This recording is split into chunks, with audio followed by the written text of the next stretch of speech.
நான் போட்டுட்டு இருக்கேன், சீட் பெல்ட் போட்டுட்டு இருக்கேன். இப்போ வாகனம் போயிட்டு இருக்குது. சடனா ஒரு ஹிட் ஆன என்னாகும், நான் முன்னால வருவேன். முன்னால வரும்போது என்ன பண்ணுனாக்க இந்த சீட் பெல்ட் என்ன லாக் பண்ணிக்கும். இதை எப்படி லாக் பண்ணுது அப்படிங்கிறத இப்போ சொல்ல போறேன். நல்லா கவனிங்க, பாருங்க, இங்க நல்லா கவனிங்க. சீட் பெல்ட் பாருங்க, மெதுவாக இழுக்கிற வருது. சரியா, நல்லா கவனிக்கணும். இன்னும் கொஞ்சம் வேகமா இழுக்கிற வருவேன். சடனா இழுத்தா வராது. சடனா இழுத்தா வராது. இங்க ஒரு மெக்கானிசம் இருக்குது. இந்த மெக்கானிசம் வந்து ஒரு நர்லிங் மாதிரி இருக்கும், ஒரு கியர் வீல் மாதிரி இருக்கும். அந்த கியர் வீல்ல போய் வேகமா இழுத்தா சிக்கிக்கும். மெதுவா எழுதிங்கன்னா அப்படி சுத்தி வரும், மெதுவா எழுதிங்கன்னா வரும். ஆனா வேகமா எழுத என்ன ஆகும், போய் சிக்கிக்கும், சிக்கிக்கிட்டு வராது. சரி, இது இப்படி பிடிச்சிக்கிச்சுன்னா நான் இறந்து போயிடுவேன். இது இப்படி டைட்டா பிடிச்சிக்குது, இப்படி பிடிச்சிக்கிச்சுன்னா இதுக்கப்புறம் என்னால அந்தாண்ட வர முடியாது, மூச்சே விட முடியாது, இறந்து போயிடுவேன். அப்படி ஆகுமாண்ணா? ஆகாது. என்ன ஆகும் அப்படின்னாக்க, உங்களுக்கு விபத்தின் போது ஒரு வாகனம் 4 இருந்து 12 முறை அதிரும். அந்த அதிர்வு வரும்போது ஒரு ஹிட் வருதுல்ல, அப்போ வந்து இந்த சீட் பெல்ட்டை பிடிக்கும், அதிர் விட்டோன்னு போயிடும், பிடிக்கும், போயிடும், பிடிக்கும், போயிடும். 8 முறை அதிர்ந்தால் 8 முறை பிடிக்கும், 9ஆவது முறை சீட் பெல்ட் விட்டுரும். புரியுதா என்ன சொல்றேன்? என்ன சொல்ற புரியுதா? அப்ப வண்டி நிற்கும் போது சீட் பெல்ட் என்ன இருக்கும், ரிலீஸ் ஆயிடும். அப்ப நம்ம என்ன பண்ணலாம், பட்டனை ஓபன் பண்ணிட்டு வெளியே வந்துடலாம். இந்த சீட் பெல்ட் இருந்தால் மட்டுமே நம் வாகனம் 10 முறை உருண்டா கூட நமக்கு ஒண்ணுமே ஆகாது. 10 முறை ஒரு வாகனம் உருண்டுது அப்படின்னாக்க, ரோல் ஓவர் ஆகுதுன்னா அவர் கிட்டத்தட்ட 40 முறை அடிபடுவார். எப்படின்னு தெரியுதா?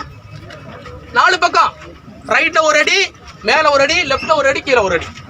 ரைட்ல ஒன்று ஒரு முறை சுத்தும் போது 4 அடி. அப்ப 10 முறை சுத்துச்சுன்னா 40 அடி. ஒவ்வொரு டைமும் ஒவ்வொரு சிறு காயம் பட்டா கூட 40 அடி பட்டுச்சுன்னா என்னால் உயிருடன் இருக்க முடியாது. புரிஞ்சா? புரியுதா? அப்ப நம்ம என்ன பண்ணிருக்கோம், இதே சீட் பெல்ட் போட்டிருந்தா ரோலர் கோஸ்டர் மாதிரி நீங்க எந்த பக்கம் சுத்தினாலும் வண்டி மட்டும் தான் சுத்திட்டு இருக்கும், வண்டி மட்டும் தான் அடிபட்டு இருக்கும். நான் சீட்ல இருந்து இந்த பக்கம் வரவே மாட்டேன். பின்பக்கம் எனக்கு வந்து குஷனு, முன்பக்கம் சீட் பெல்ட், எது மேலேயும் போய் பட மாட்டேன். விபத்து முடிஞ்சதுக்கு அப்புறம், வாகனம் நின்னதுக்கு அப்புறம் சீட் பெல்ட் கட்டிட்டு வெளியே வரும். புரிஞ்சிச்சா? புரிஞ்சுதா? சீட் பெல்ட்டோட கான்செப்ட் தெரிஞ்சிச்சா? இத்தனை நாள் நமக்கு தெரியாது.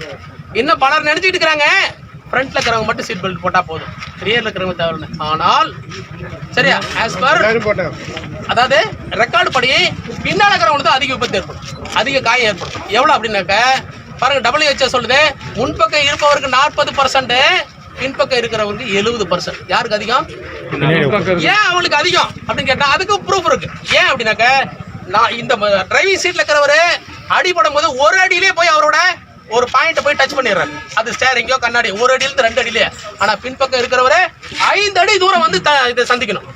அப்போ ஃபோர்ஸ் இன்டு டிஸ்டன்ஸ், எல்லாத்துக்கும் ஒரே ஃபோர்ஸ் தான், ஆனா டிஸ்டன்ஸ் மாறுபடுது. அப்போ அவரோட அடிபடும் தன்மையும் அதிகமாகும். ஆகவே பின்னே இருப்பவர் தான் முதல்ல இருப்பார்.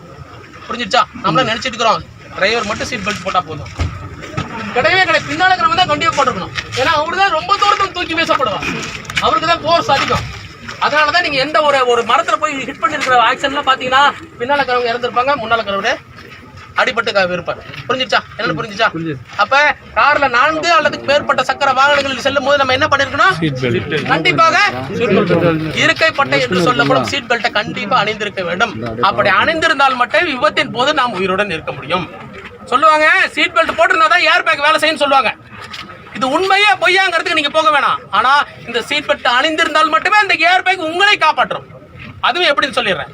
எப்படின்னு கேட்டீங்கன்னா, இப்ப நான் அப்படி போயிட்டு இருக்கேன், வண்டியில போயிட்டு இருக்கேன், சீட் பெல்ட் நான் போடல.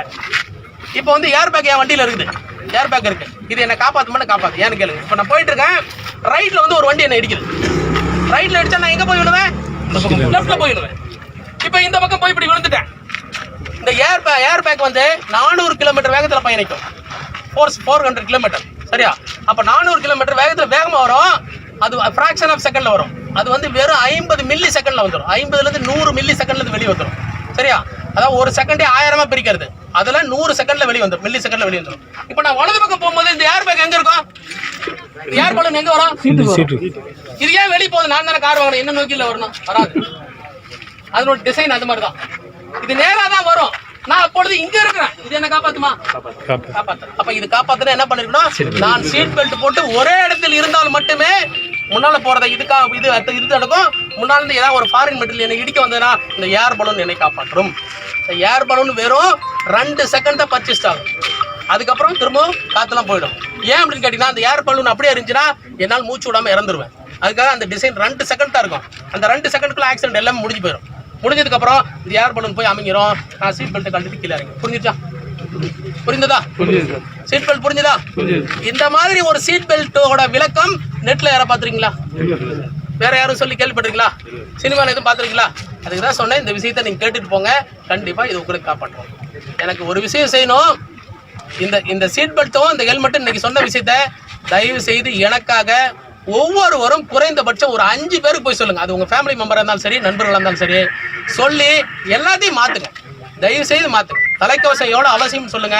அதே போல் இந்த சீட் பெல்ட் எவ்வளோ அவசியம் சொல்லுங்க. இப்போ டவுட் இருக்கிற ஒருத்தர், ஆமாம் நீ இந்த சீட் பெல்ட் வந்து இழுத்து பாருங்க, நான் சொல்லுங்க சரியானு பாருங்க. நான் ஏதாவது சும்மா போய் சொல்லிட போனேன். இல்லைங்க, கொஞ்சம் வேகமாக இல்லைங்க.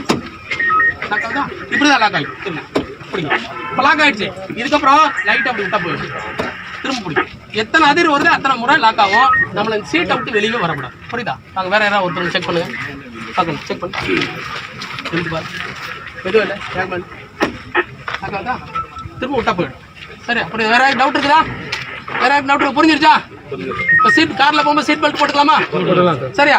சரி, யாராவது உங்களோட கருத்துக்களை சொல்வது என்னன்னு சொல்லலாம். அதாவது இப்போ